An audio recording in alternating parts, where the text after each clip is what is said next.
Gradski odbor političke stranke Zdrava Srbija formiran je u Nišu. Ovo će ujedno biti i regionalni odbor za ceo Nišavski region kao i za jugoistočnu Srbiju. Zdrava Srbija je nastala u Čajetini, što je čini jedinom strankom koja je registrovana van Beograda. Naš osnovni program jeste decentralizacija, zalažemo se za zaštitu nacionalnih interesa, znači partija rodoljubiva, patriotska, za saradnju sa svim relevantnim političkim činiocima u Srbiji, tako da nudimo nešto novo na srpskoj političkoj sceni, da hvalimo ono što je dobro u Srbiji, da kritikujemo ono što nije dobro. Za Niš i ceo jugoistok Srbije imaju velike ambicije da prošire svoju mrežu.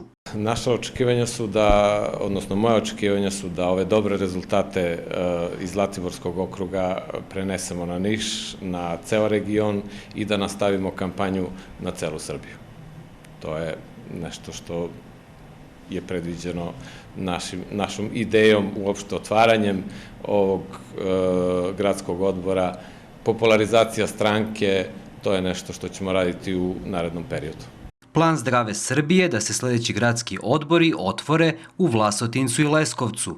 Nudimo nešto novo, mi dolazimo samo u ovaj kraj sa dobrim namerama, sa porukama kako bi mi nešto uradili što nije dobro od strane aktuelne vlasti ili neke prethodne vlasti.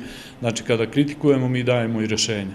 Prostorije gradskog odbora Zdrave Srbije otvorene su u centru grada u ulici Svetozara Markovića broj 20.